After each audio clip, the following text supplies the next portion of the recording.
안녕하세요. 판드쌤입니다. 온라인 수업도 벌써 마지막 주인 4주차입니다. 예정대로 개학이 되어서 건강한 모습으로 여러분들을 뵐 수 있었으면 합니다.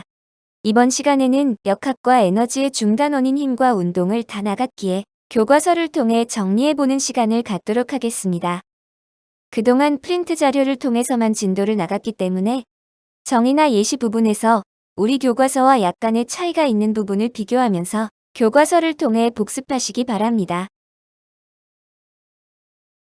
먼저 10페이지의 목차를 보면서 어떤 내용을 배웠는지 살펴볼까요? 힘과 운동이라는 중단어는 물체가 어떻게 왜 운동을 하게 되는지에 소개하는 단원입니다. 12페이지로 바로 넘어가서 여러 가지 운동입니다. 운동을 표현하기 위한 물리량을 배우고 기준에 따라 운동을 분류했습니다. 주요 내용을 밑줄을 그으며 복습해 봅시다. 시간에 따라 물체의 위치가 변하는 것을 운동이라고 했고, 빠르기와 운동 방향을 통해 운동 상태를 표현하는 것이 중요합니다. 이동거리는 물체가 이동한 경로의 길이, 변이는 출발점과 도착점 사이의 직선거리와 방향입니다. 기호는 주로 S를 사용하였습니다. 그림 1-1의 예시를 보면서 두 물리량의 차이를 이해하시고, 변이와 같이 방향까지 있는 물리량은 화살표 표현법, 벡터라고 하죠. 을 사용합니다. 다음, 빠르기를 나타내는 속력입니다. 단위 시간 동안의 이동거리로 정의하고 평균 속력과 순간 속력이 있습니다. 이에 비해 속도는 운동 방향까지 포함하는 빠르기이므로 단위 시간 동안의 변이로 정의하고 역시 평균과 순간 개념이 있습니다. 기호는 V를 사용하고 식으로 쓰면 V는 T분의 S, 즉 자주 봤던 거속시 공식이 됩니다. 이제 가속도의 개념입니다. 속도의 변화, 즉 속력이나 운동 방향이 변하는 정도를 의미하는 물리량입니다. 자동차로 예를 들었을 때 엑셀레이터, 브레이크, 방향 전환의 경우라고 했던 것 기억나시나요? 정의는 단위 시간 동안의 속도 변화량이었고, 속도 변화량은 나중 속도에서 처음 속도의 차이로 구했습니다. 기호는 A를 사용하고 식으로 쓰면 A는 T분의 V-V0가 됩니다. 15페이지 해보기에서 여러 가지 운동의 분류가 나와 있습니다. 주어진 운동의 예시가 컨베이어 벨트 미끄럼틀 경사면 놀이기구 바이킹과 대관람차입니다. 두 번째 질문을 보면 분류의 기준이 나와 있는데요. 속력과 운동 방향이 일정 또는 변화 여부인 거 생각나시죠? 해당하는 운동을 각각 적어봅시다. 그 외에 해당 사례는 프린트에서 적었던 내용을 확인해 보세요. 다음 쪽은 등속 직선 운동 또는 등속도 운동입니다. 속력과 운동 방향이 일정한 에스컬레이터나 무빙워크와 같은 운동입니다. 그래프를 다시 한번 확인하고 넘어갑시다. 속도 시간 그래프의 기울기는 0이고 밑넓이는 변이를 의미합니다. 변이 시간 그래프의 기울기는 일정하고 그 의미는 속도입니다.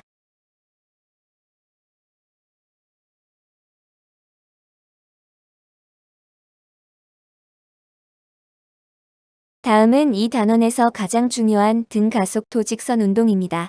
가장 흔한 예로 자유낙하 운동과 똑바로 위로 던진 운동을 들 수 있고, 오른쪽의 사진을 보시면 경로만 반대 1분 시간당 구간거리인 속도 변화량이 동일함을 알 수 있습니다. 두 운동의 가속도가 중력 가속도로 동일하기 때문입니다.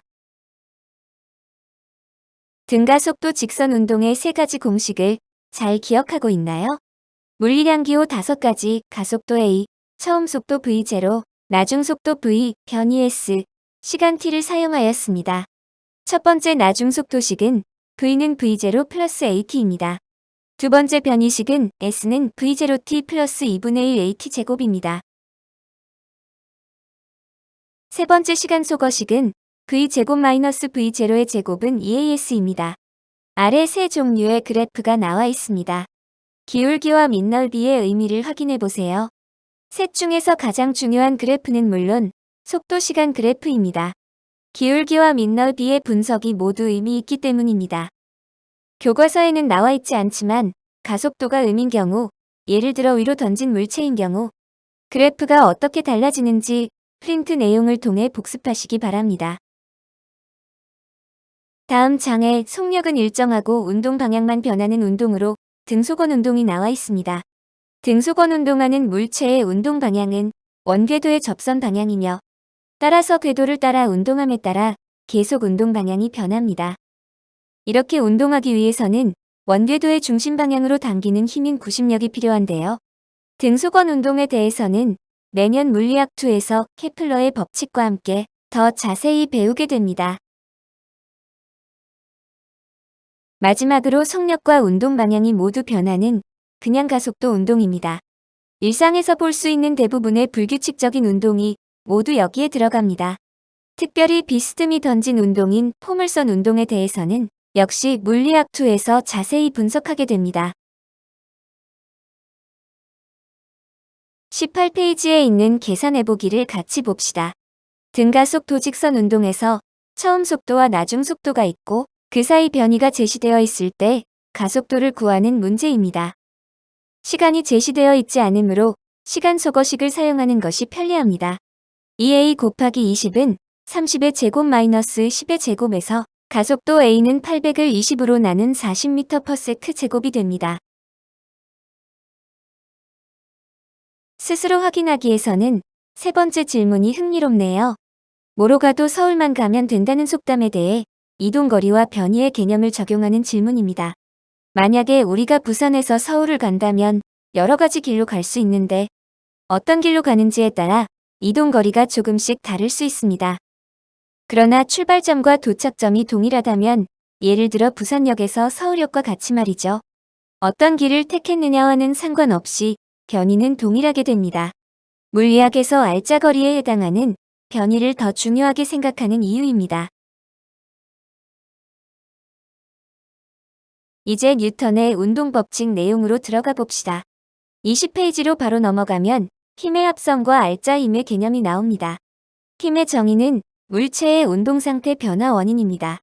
여기서 말하는 운동상태가 사실은 다음 단원에 나오는 운동량이므로 미분기호를 사용해 다음과 같이 쓸 수도 있습니다. 힘 역시 크기와 방향을 갖는 벡터량이므로 화살표를 이용해 표시합니다. 시작점은 작용점, 길이는 크기, 화살표 끝은 방향을 의미한다고 하였습니다. 프린트에서 한 물체에 여러 힘이 작용했을 때 합력을 구하는 방법을 알아보았습니다. 평행사변형법 등을 활용하였는데 물리학원에서는 1차원상에서의 나란한 방향의 힘만 다룹니다. 그러므로 같은 방향의 힘이 더해지면 합력이 커지고 반대 방향의 힘이 더해지면 합력은 작아집니다. 일종의 덧셈과 뺄셈이라고 생각하시면 이해가 쉽습니다. 한 물체에 작용하는 모든 힘의 합력을 알짜힘이라고 정의하고 기호로는 시그마 F를 사용합니다. 아래 계산해보기는 프린트에서 이미 했었습니다. 이제 뉴턴의 1법칙입니다. 22페이지로 넘어가면 1법칙의 예시가 나와 있는데요. 버스의 급정거와 급출발 예시는 이미 다루었으니 삽질과 망치머리 예시에 대한 질문을 답해봅시다. 삽질의 예에서 흙이 날아가는 이유는 삽은 멈추 있는데 그 위에 흙은 계속해서 앞으로 가려고 하는 운동관성으로 설명할 수 있습니다. 망치 역시 망치자루는 멈추었는데 머리 부분은 계속해서 아래쪽으로 움직이려고 하기 때문에 운동관성에 해당되고 손잡이 쪽에 더 단단하게 박히게 됩니다. 나머지는 프린트에서 다룬 내용들이기 때문에 정의 부분을 밑줄 치고 넘어가겠습니다. 관성은 물체가 처음 운동 상태를 그대로 유지하려는 성질이고 아래 갈릴레이의 사고 실험도 많이 나오는 예시입니다. 다음 쪽의 1법칙의 정의 물체의 힘이 작용하지 않을 때 운동 상태가 변하지 않는다 또는 관성을 유지한다입니다. 이때 운동 상태 유지는 두 가지 정지 또는 등속 직선 운동 상태 유지로 설명할 수 있습니다. 바로 이어서 2법칙입니다. 해보기 실험을 보면 헤어드라이기 바람 세기에 따라 공의 종류에 따라 실험을 하였는데요. 바람의 세기는 가한 힘의 변화를, 공의 종류는 질량 변화를 의미합니다. 이때 운동 상태에 변화가 생기는 것은 가속도가 생겼다는 것을 말하고 있습니다. 다음 장으로 넘어가서 이 법칙의 정의를 봅시다. 물체의 힘이 작용하면 운동 상태의 변화인 가속도가 생기고 그 가속도는 질량의 반비례에 가한 힘에 비례합니다. 힘을 중심으로 식을 쓰면 F는 ma가 되는데 이는 물체가 받는 알짜힘을 의미합니다. 그리고 가한 힘이 일정하면 앞에서 배운 등 가속도 운동이 됩니다. 연계 문제가 나올 것이 예상되나요? 다음 쪽에 나오는 적용 문제는 문제를 통해 많이 연습하시기 바랍니다. 스스로 확인하기 2번을 볼까요? 이 법칙을 이용해 가속도를 구하고 다시 등 가속도 운동 공식을 적용하는 문제입니다. 먼저 힘 10N을 질량 2kg으로 나누어서 가속도 5m/s제곱을 구합니다. 5초 후에 나중 속도 V는 V0 플러스 AT에서 정지한 물체이므로 처음 속도는 0입니다. 그러면 V는 가속도 5 곱하기 시간 5를 곱해 25m/s가 나옵니다. 3번도 잠깐 보고 갈까요? 차의 종류에 따라 제한 속도가 다른 이유가 무엇일까요? 특히 무거운 차량의 제한 속도를 더 낮게 설정하였는데요. 관성의 법칙에 의해 질량이 클수록 정지하기 더 어렵기 때문입니다. 다음 단원에 나오는 운동량의 개념을 사용할 수도 있습니다. 운동량은 질량 곱하기 속도이고 이 값이 충격량으로 전환되므로 질량이 큰 차일수록 충돌사고 발생 시 더 큰 사고가 날 수 있기 때문입니다. 27페이지로 넘어가서 작용 반작용에 대해 알아봅시다. 힘의 본질은 상호작용이다라는 말과 함께 작용이 있으면 반작용이 생긴다. 그리고 두 힘은 서로 반대 방향, 같은 크기, 같은 작용선 상에 위치한다는 내용이 있습니다. 다음 쪽에 나오는 3법칙의 정의를 다시 한번 확인해 주세요. 아래쪽 그림에서 나란히 연결한 두 융수철 저울 A, B를 보면 B만 잡아당겼는데도 A에도 동일한 힘이 작용하는 것을 확인할 수 있습니다. 토의해보기 질문도 보겠습니다. 특히 작은 보트에서 내릴 때 배를 고정시키지 않으면 사람이 내리면서 배를 뒤쪽으로 미는 힘을 작용하게 되고 순간적으로 배가 뒤쪽으로 움직이면서 육지 사이와의 거리가 멀어지게 되어 물에 빠질 수 있습니다. 사람과 배 사이의 작용 반작용 때문입니다. 배와 물 사이의 마찰이 적기 때문에 일어나기 쉬운 사고입니다. 일상생활에서 작용과 반작용 예시도 잘 알아두세요. 특히 우리가 걸을 때 마찰력이 없으면 얼음판에서처럼 미끄러져서 잘 걷기 힘듭니다. 육상선수나 축구선수들이 스파이크가 달린 신발을 신는 이유입니다. 이제 운동량과 충격량에 대해 복습해봅시다. 교과서에서는 먼저 운동량 보존에 대해 나오고 충격량이 나오는 순서입니다. 32페이지를 보면 공이 손에 충돌했을 때의 효과로 운동량을 설명합니다. 질량과 속도의 곱이고 식으로는 P는 NV가 됩니다. 다음 쪽에 보면 운동량 보존 실험이 나오는데 두 수레 사이에 고무 차력을 붙여서 충돌 후 두 수레가 하나의 물체로 움직이는 것을 주목하시기 바랍니다. 운동량 보존식으로 적으면 다음과 같습니다. 다음 장에서 운동량 보존 법칙의 정의를 밑줄 긋고 넘어가겠습니다. 외력이 작용하지 않는 물체의 상호작용인 충돌, 분열, 융합 등에서 상호작용 전후의 운동량의 합은 일정하게 보존된다 입니다.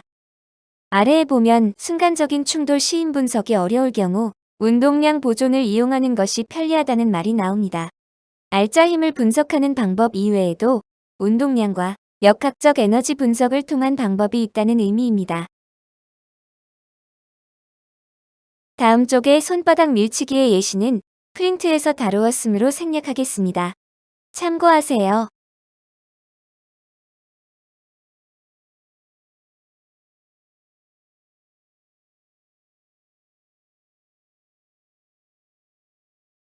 (36쪽에) 있는 스스로 확인하기 3번을 보겠습니다.